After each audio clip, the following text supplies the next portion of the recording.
Thank you.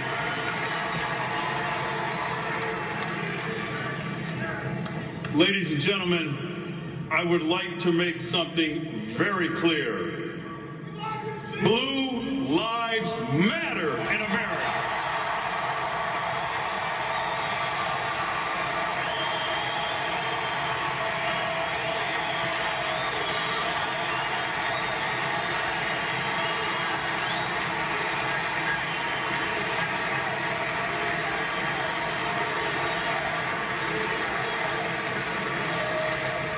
I stand before you tonight with a heavy heart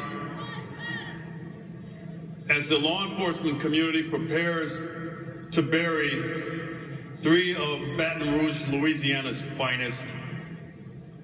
But there is some good news out of Baltimore, Maryland, as Lieutenant Brian Rice was acquitted on all charges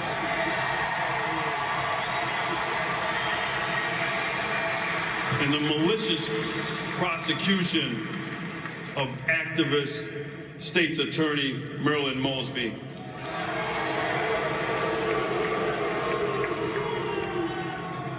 Now I want to talk to you about something important. Indeed, a concept that 5 law enforcement officers were murdered and 9 more were wounded for earlier this month, and for which 3 more were murdered 2 days ago in Baton Rouge, Louisiana. And that is the importance of making America safe again.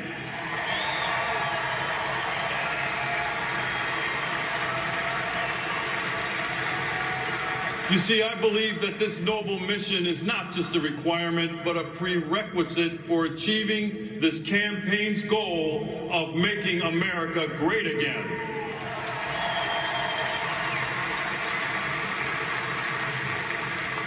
We simply cannot be great if we do not feel safe in our homes, on our streets, and in our schools. I see this every day at street level, where many Americans increasingly have an uneasiness about the ability of their families to live safely in these troubling times. This transcends race, religion, ethnicity, gender, age, and lifestyle.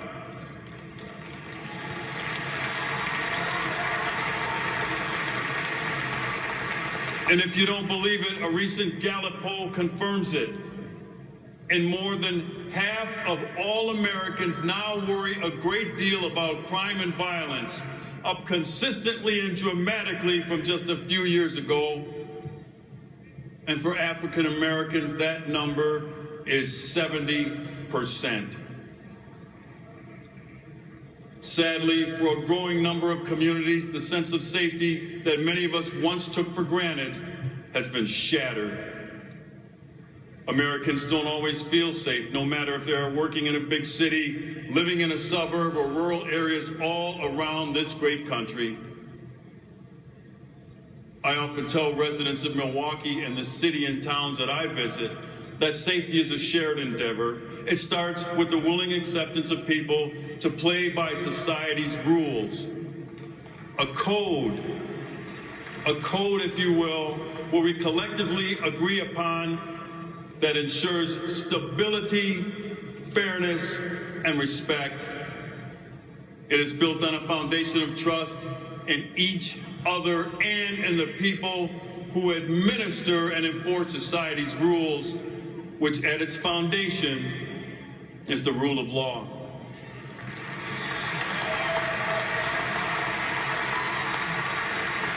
In 1963, Dr. Martin Luther King Jr. wrote passionately about the interrelatedness of all communities and states and about our inescapable network of mutuality tying us in a single garment of destiny.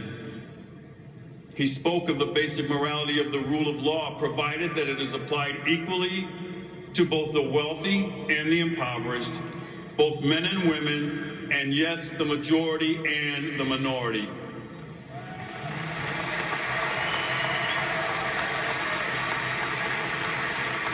What we witnessed in Ferguson, in Baltimore, and Baton Rouge was a collapse of the social order. So many of the actions of the Occupy movement and Black Lives Matter transcends peaceful protest and violates the code of conduct we rely on. I call it anarchy.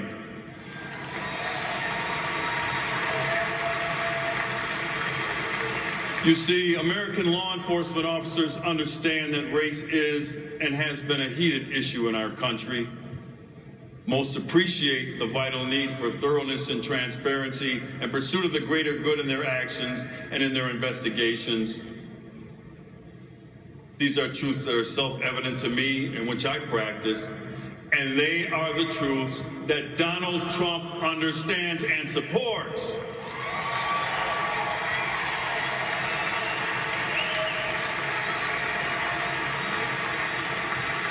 Donald Trump is the steadfast leader our nation needs.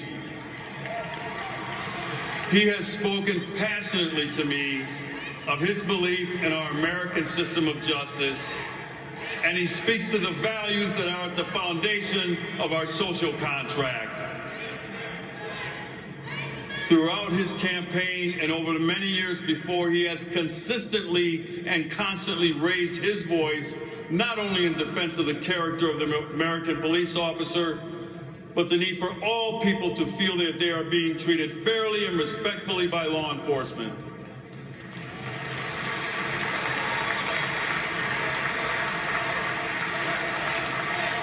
You see, Donald Trump understands that what can make our nation safe again is a recommitment to a system of justice in which no government official, not even those who have fought their way to the marble and granite halls of Washington, no private citizen, no elected official, even Hillary Clinton, and no group of people, despite the fervor with which they press forward their grievances, can claim privilege above the law. It cannot happen in the United States.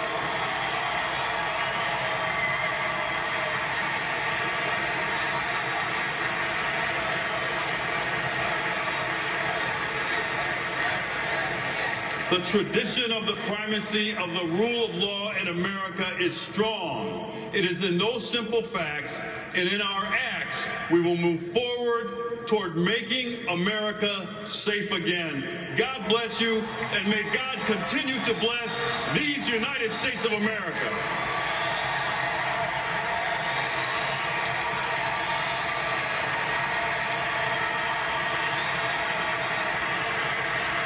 Sheriff David Clarke, bringing the crowd to its feet.